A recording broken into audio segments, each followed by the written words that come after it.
சின்ன பசங்க கிட்டலாம் நான் நடிக்க மாட்டேன்.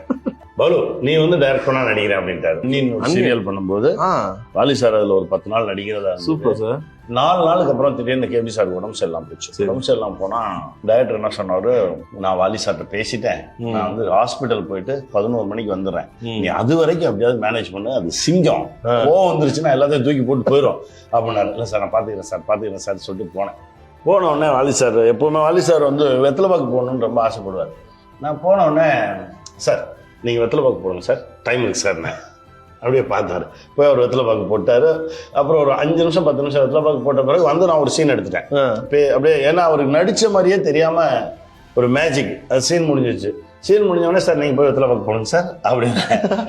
டேய் என்னடா அப்படின்னு சொல்லிட்டு திரும்ப போய் அவர் ஜாலியாக உட்காந்து வெத்தலை பாக்கு போட்டு இருந்தார். 11 மணிக்கு டைரக்டர் வந்தார். டைரக்டர் வந்து பாலு அவன் நல்லா எடுக்கிறான், அவன் நல்லா பாத்துக்கிறான், நான் அவனோடய இருந்துக்கிறேன், நீ கிளம்பு அப்படின்னாரு.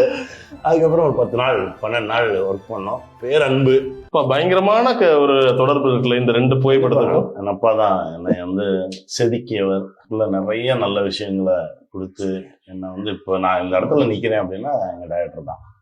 எங்கள் டைரக்டர் இல்லைன்னா நான் இல்லை. என்னெல்லாம் வந்து அப்படியே மாற்றி மாற்றி மாற்றி திட்டுலாம் வாங்கியிருக்கீங்களா? நிறைய திட்டு வாங்கியிருக்கேன். ஒரு வாரம் பேசாமல் இருப்போம். அப்புறம் திடீர்னு நானா போய் வாசல்ல நிற்பேன். என்ன அப்படிம்பாரு, சும்மா வந்தேன் வா வேறு வண்டியில் அப்படின்னு சொல்லி கூப்பிட்டு போவார்.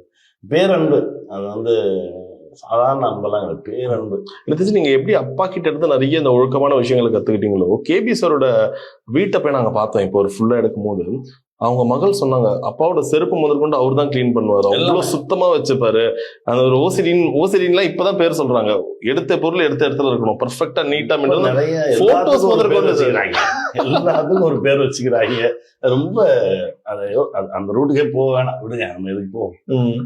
அவர் மாதிரி ஒரு ஒழுக்கமான மனிதர், அவர் மாதிரி ஒரு நேரம் தவறாத ஒரு மனிதர், ரொம்ப சின்சியரான மனிதர், உண்மையான மனிதர் அவன் பார்த்ததே இல்லை. அதாவது கடைசி நொடி வரைக்கும் இயங்கிட்டே இருந்த ஒரு மனுஷன். அதாவது கடைசியில் ஒரு நாள் திடீர்னு என்னை கூப்பிட்டாங்க. கூப்பிட்டுட்டு வா அப்படின்னாரு. நான் இங்கேருந்து தான் போனேன், இந்த ஆஃபீஸில் தான் போகிறேன்.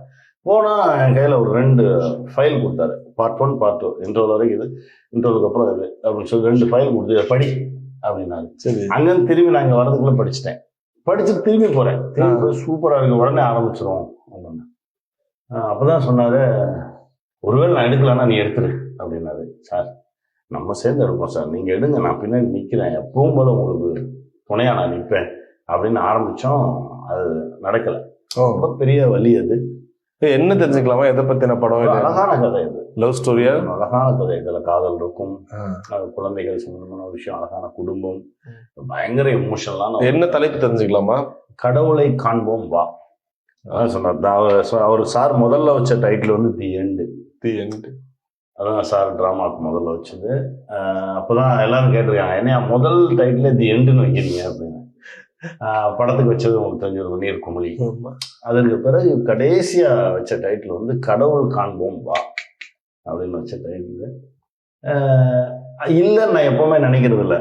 எப்பவுமே எங்கள் டைரக்டர் வந்து அப்படி இறங்கி வந்தா என் டைரக்டர் என் தோல்ல ஒரு தட்டு தட்டி என்ன அனுப்புற மாதிரி தான் நினைச்சிருக்கேன். Super super.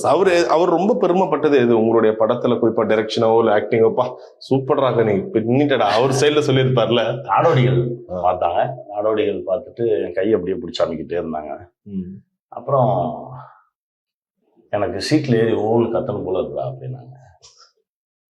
சிரிச்சேன். சிரிச்சுட்டு தான் அப்போதான் சொன்னாரு, எல்லா திறமையும் இருந்து நீ தோத்துக்கிட்டே இருக்கேன்னு சொல்லி எனக்கு ரொம்ப வருத்தமா இருந்தது. இந்த படம் போதும், இது உன்னை காலத்துக்கும் காப்பாற்றும் அப்படின்னாரு.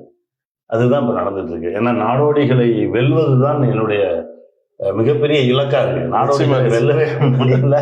நம்ம தான் நமக்கு இலக்கு, நம்ம தான் நமக்கு போட்டி அப்படின்றத எப்பவுமே எங்க சொல்லுவார். நம்ம வேற யாரோடையும் போட்டி போட வேணாம், நம்மளோட போட்டி போட்டு நம்மை வெல்வதுதான் இங்க பெரிய விஷயமா இருக்கு. நாடோடிகளை தான் துரத்திக்கிட்டே இருக்கும். Fantastic, super sir. So always in our hearts KP sir.